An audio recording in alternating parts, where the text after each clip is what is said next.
Empress market के नीचे इन मर्द मुजाहिदीन की कब्रें हैं जो अंग्रेजों ने डर के मारे छुपा दी और मार्केट बना डाली।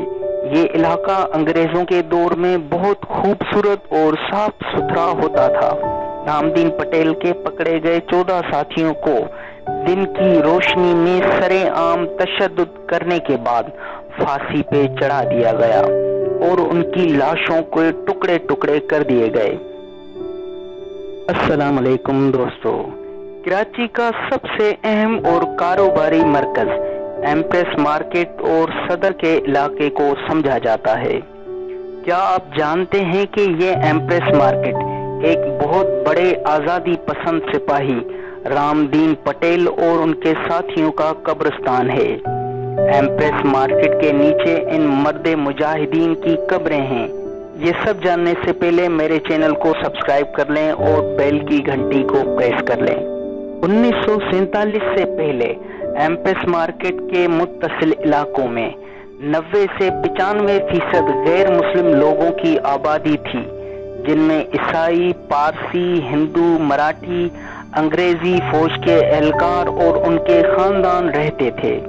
इसलिए आप नोट करेंगे कि एम्प्रेस मार्केट के अतराफ में ईसाई गिरजाघर, मंदिर, पारसियों की बनी हुई इमारत और पार्क वगैरह देखने को आज भी मिलेंगे।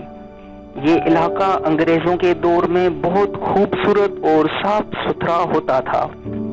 इस इलाके को उस वक्त कैंप बाजार और बरतानवी निजात मलका विक्टोरिया के नाम से मंसूब विक्टोरिया मार्केट भी कहा जाता था। आखिर क्या वजह बनी कि कैंप मार्केट या एम्प्रेस मार्केट बनी? ये बात है 1857 ईस्वी की, जब मुगल बादशाह बहादुर शाह जफर ने अंग्रेजों के खिलाफ आज़ादी की तहरीक चलाई।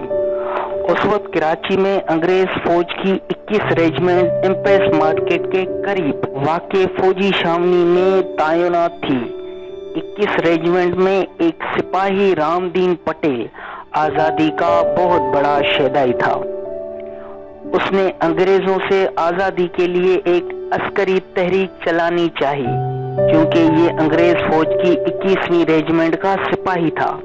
उसने कुछ अपने हम ख्याल साथियों से मिलकर एक रात अंग्रेज फौज की कैंट पर हमला करने, अंग्रेज फौज के आला ओहदेदारान को कत्ल करने के बाद छावनी पे कब्जा करने का मंसूबा बना डाला। मगर अफसोस के रामदीन पटेल के गिरोह में आज़ादी के मतवालों के अलावा अंग्रेजों के जासूस भी थे। उन्होंने जाकर सारी बगावत का प्लान अंग्रेजों को बता दिया।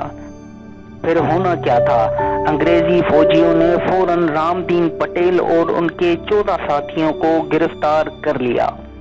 उन पर गद्दारी करने और अंग्रेजों के खिलाफ बगावत करने पर सख्त सजा देना लाजिम हो गई। अंग्रेजों के खिलाफ उनके फौजियों की बगावत अना की बात बन गई थी। उन दिनों हालिया एम्प्रेस मार्केट की जगह सिर्फ खाली मैदान होता था और उसके आसपास फौजी छावनी और कुछ रिहायशी इलाके होते थे। रामदीन पटेल के पकड़े गए 14 साथियों को दिन की रोशनी में सरेआम तशद्दुद करने के बाद फांसी पे चढ़ा दिया गया और उनकी लाशों को टुकड़े टुकड़े कर दिए गए। रामदीन पटेल समेत 2 और साथियों को अंग्रेजों ने तोपों के मुंह पर बांधकर उड़ा दिया, जिससे उनके जिस्मों के टुकड़े टुकड़े हो गए। इन सब मुजाहिदीन के जिस्म के टुकड़ों को इकट्ठा करके एक खड्डा खोदकर उसमें दफना दिया गया। अंग्रेज समझता था कि अवाम में अपनी दहशत बिठाने के लिए ये सरेआम कत्ल काफी होगा, जिससे फिर कोई बगावत का नहीं सोचेगा। मगर अवाम ने रामदीन पटेल की आज़ादी पसंद सोच और उनके साथियों के साथ किए जाने वाले मजालिम को देखकर काफी मुश्किल हो गई, जिसकी वजह से हालात खराब होना शुरू हो गए। अवाम में रामदीन पटेल और उनके साथियों से मोहब्बत और अकीदत बढ़ने लगी। अवाम रात के अंधेरे में उस गड्ढे पर आते जहां रामदीन पटेल और उनके साथी दफन थे, वहां आकर फूल और अपनी अकीदत पेश करते।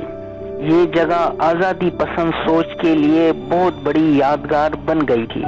جب انگریز نے دیکھا کہ رامدین پٹیل کی موت یا شہادت سے ایک اور آزادی کی لہر شروع ہونے لگی ہے تو ان کو ڈر لگایا کہ کہیں کوئی نئی بغاوت نہ شروع ہو جائے، تو اس لیے انگریزوں نے وہاں ایک پکی مارکیٹ بنا ڈالی تاکہ وہاں رامدین پٹیل کے نظریات پروان نہ چڑھ سکے اور یہ یادگاری قبر ہمیشہ کے لیے مٹ جائے اور ختم ہو جائے۔ انگریزوں نے وہاں ایمپریس مارکیٹ بنا کر اپنی چال میں کافی حد تک کامیاب ہو گیا۔ آج بہت کم لوگوں کو پتا ہوگا کہ ایمپریس مارکیٹ کے نیچے آزادی پسند مجاہدین کی قبریں ہیں، جس پہ خود ان کے قاتلوں نے ایک عظیم عمارت بنا ڈالی ہے۔ امریکہ نے بھی اسامہ بن لادن کی لاش کو سمندر پرت اسی لیے کیا تھا کہ ان کو ڈر تھا کہ اگر اسامہ بن لادن کی قبر بن گئی تو مسلمانوں میں امریکہ کے خلاف نفرت بڑھنے لگے گی۔ آئی ہوپ کہ میری ویڈیو آپ کو پسند آئی ہوگی۔ اگر میری ویڈیو آپ کو پسند آئی تو پلیز میرے چینل کو سبسکرائب، لائک اینڈ کامنٹ کر دیں۔